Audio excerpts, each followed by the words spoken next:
今天我们继续来聊罗斯威尔。罗斯威尔事件，我们还会连续讲几期，其中涉及外星科技材料、飞碟技术、外星人访谈。1947年，美国空军宣布捕获飞碟，引起轩然大波。但之后空军出来辟谣，那只是坠毁的高空气象气球。但是有传言，美军已经秘密回收了一架坠毁的外星飞行器，其中一名军官负责整理分析所有收集到的情报。50年后，在他临终的前1年，爆料了罗斯威尔事件的更多机密的细节。詹姆斯·科索从1942年2月23日至1963年3月1日在美国陆军服役。2战期间，曾在欧洲的陆军情报局任职。之后，科索在美国国家安全委员会工作，同时成为五角大楼陆军研发部技术部门的负责人。当时处在美苏冷战期间，美国政府非常担心苏联获得外星技术。科索被艾森豪威尔总统派去调查外星技术信息，并进行反向复制的逆向工程。随后，他接触到了罗斯威尔事件的绝密档案，里面详细记录了罗斯威尔飞碟和外星人的详细信息，让他终身难忘。档案显示，在罗斯威尔事件中，飞碟的坠毁地点有2个，在农场第一次坠落之后，继续飞行了几公里，才最终坠毁。事后调查发现，早在飞碟坠毁事件发生的几天前，雷达显示罗斯维尔导弹基地核武器实验场上空一度发现了移动速度非常快的光点，并做出急剧的方向变化。这个奇怪的光点竟然能在美国最机密的军事设施上肆无忌惮地来回穿梭。美军飞机匆忙起飞，但是早已不见踪影。空军军官怀疑是苏联间谍机在监视罗斯维尔的导弹核武器。1947年7月4日晚上，雷达上再次出现这个奇怪的信号，随着爆发出巨大的雷暴，它的运动更加的剧烈。随后，它以1600公里每小时的速度掠过雷达屏幕，直到基地上空出现雷暴时，这个信号爆发出明亮的白色荧光，然后就消失了。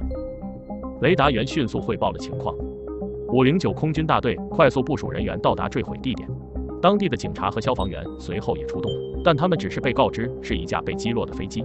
现场拉起了警戒线，防止周围民众靠近。当军队照明灯照亮整个场地，看清了这架飞行器的样子，一个奇怪的圆形，也很像三角形的物体。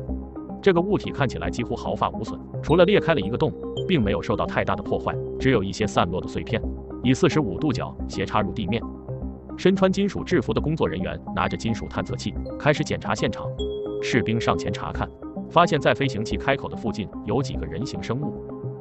细长的身体，身高大概1.2米左右，头部异常的大，眼睛又大又黑。该生物身体呈现灰棕色且完全无毛，这根本不是地球上的生物。所有生物都穿着银色的紧身衣，紧紧地束缚在椅子上。医护人员对他们进行检查后，这几个人形生物被黑色油布包裹了起来，然后被担架抬到军用卡车上。现场的所有人都感到十分震撼，有一种莫名的恐惧感。这时候，一名士兵发现不远处树丛后还有一个生物还活着。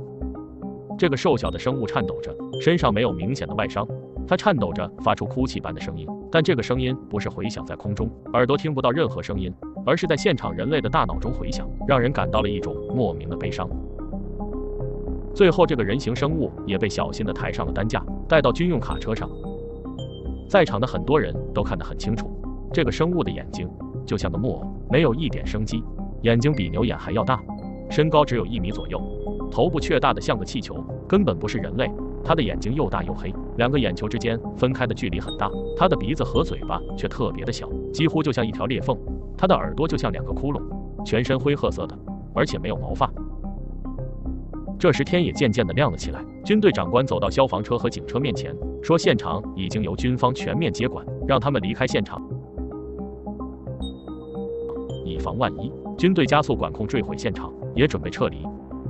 但是当起重机准备吊起这个不明飞行物体的时候，却发现这个物体轻得惊人，士兵们竟然用手就可以移动。军队还是用吊车小心地将不明飞行物吊到军用卡车上，并用绳索固定起来，然后用一块黑色的油布密实地盖住。其他士兵组成了一个手拉手的队形，在现场进行地毯式的搜索，回收任何可能的相关碎片，还有部分土壤。军队把现场还原成本来的样子，就像什么也没有发生一样，然后迅速撤离了现场。车队开往罗斯威尔小镇。在不明飞行物送到空军基地后，军队人员开始对罗斯威尔邻近的城镇的居民进行压制，防止飞碟和外星人的信息泄露出去。军方人员对目击者们宣称，那是一个因为天气原因坠落的气象气球。不仅仅是普通民众，就连当晚的警察、消防人员都必须遵守军队的法令。那么，美国军方在外星飞碟上发现了哪些外星科技呢？下一期我们来揭晓答案。感谢大家观看，欢迎在评论区说说你的看法。如果觉得不错，记得关注我们，长按点赞也能让我们做出更好的视频。在这里真诚的感谢每一位支持我们的朋友，我们下期视频再见。